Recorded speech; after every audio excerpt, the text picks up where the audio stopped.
welcome to my channel. I feel like I haven't been here in forever. I made one video last month and that was it, and then I've been busy with Christmas and everything. I hope that you guys had the best Christmas ever and a happy new year as well.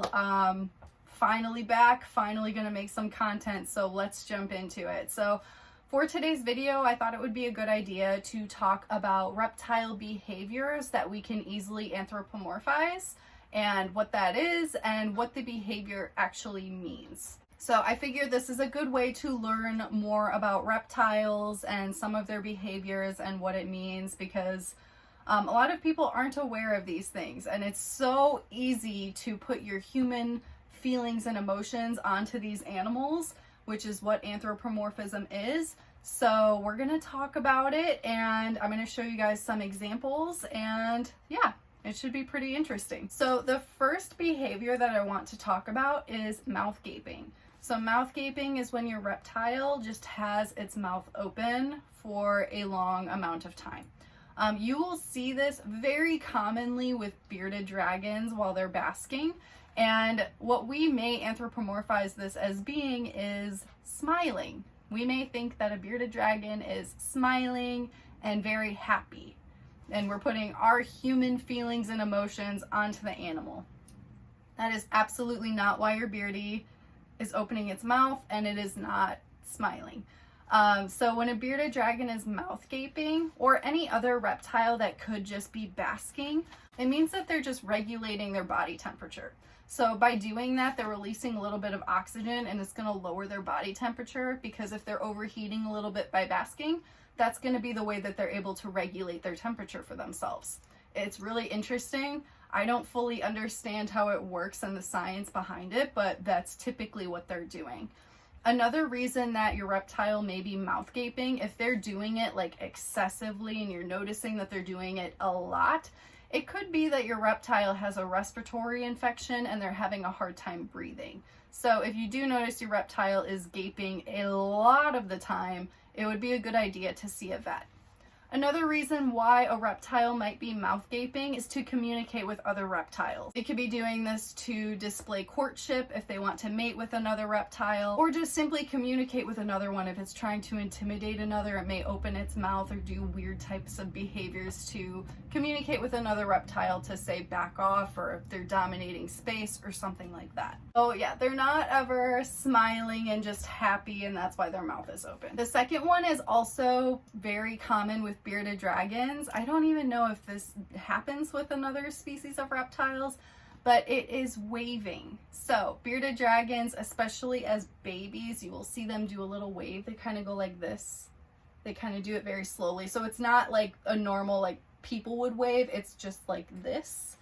So we think that they're saying hello would be us anthropomorphizing what the reptile is doing, and they are not waving to say hello and talk to us. As cute as it looks, that's just not what it is. So the reason why they are doing it is a sign of submission, or basically just recognition of another's dominance.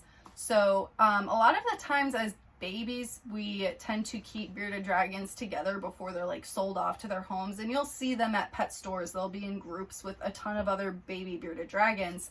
So when they're around other beardies, they're going to be establishing dominance while they're going to be around other beardies. It's typically why it's not the best to keep them together, and you do want to separate them as soon as possible, because accidents can happen, very similar to my beardy Stumpy, who is missing his front leg because another beardy chewed it off. Beardies can be very territorial, so it is not best to keep them together ever, unless you are purposefully, intentionally trying to breed them or something like that. It's best to always give them their own space. But if they are being kept with other ones, they will do a wave to show submission, basically to not get attacked and to prevent any issues with another bearded dragon. If they're doing it in an enclosure and they're by themselves, which they will do, and you'll see it, they may be doing it to you, they may see you as a predator. So they may just be doing like submission, like I'm safe, I'm not going to do anything bad, like I'm not trying to dominate you. So, I mean, you can just wave back to them if you want to. You could do it back the same way that they do it. But yeah, it's just a form of communication which shows a high intellect for these animals, which is really interesting, and it's probably one of the coolest behaviors that they do. Number 3 is tail wagging. So tail wagging you can see across the board with lizards, and you can also see it with snakes. Very commonly you'll see like a rattlesnake waving their tail. But if we were to anthropomorphize this, I feel like most people know when a rattlesnake is rattling their tail, it is not a cute sign, but people that keep lizards, a lot of the time, if they see a wagging tail, they might think that it's similar to a dog and they're wagging their tail because they're happy. And that is absolutely not the case. That's not how reptiles work. So when a reptile is wagging their tail, it could be for many different reasons. One of them could be a distraction for a predator so that way the reptile can get away. They may be wagging their tail because they want the predator to focus on their tail so that way they can try to get away. A lot of lizards can drop their tails, so they use that as a distraction, hope that a predator will grab onto the tail, they'll drop the tail, and then they'll run away, and then they can survive. So that is a very common reason that you will see a little bit of tail wagging. It could also be used as a distraction for hunting. So something really interesting that I have seen with my green tree python metamora is sometimes when she's hunting, because she does eat live mice, she won't eat anything else. It drives me crazy, but it's just how she is. I will see she has her tiny little prehensile tail, and the end of it is black and looks different from the rest of her body. And she will kind of wiggle it around because she's using it as kind of a distraction for whatever she's trying to hunt, for them to be curious and look at it, so that way she can strike and eat them. So that's just another interesting distraction method that they use. Another reason why a reptile could be wagging their tail around is simply just to balance their body. So I feel like you'll typically see that a lot with lizards, especially if they're in like a weird predicament or like balancing on something and they're wagging their tail. It's just them trying to keep their balance. Another reason they could be wagging their tail is to signal if there is a threat. I'm not too familiar with this. This does seem like more for a species that is around other species. Most reptiles are very solitary and on their own, so it's not really necessary to alert others of a threat. But it was something that I did find on the internet, so I'm sure it does relate to a certain species of reptile. If you guys know anything about that, I'd love to hear more about it in the comments if you know. Number 4, if your reptile is laying on you and hanging out with you. We easily anthropomorphize this, and we think our reptiles are cuddling with us and they love us and they're just trying to show affection and be with us. And unfortunately, as much as like this is adorable and you want it to be true, it is anthropomorphism.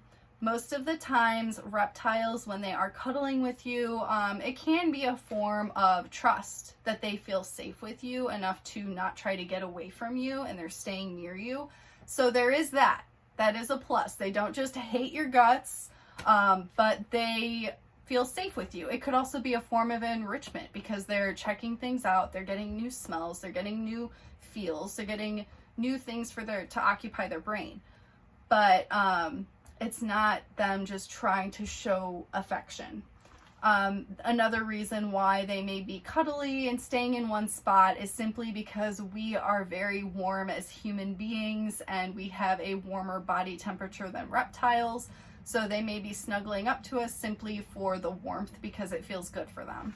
Number 5 is when a reptile licks you. I feel like this is another thing that people relate to dogs, and they think that if your reptile is licking you, then it likes you, because that's what we always say when dogs lick us, that they must like us. And that is not why reptiles are ever going to be licking you.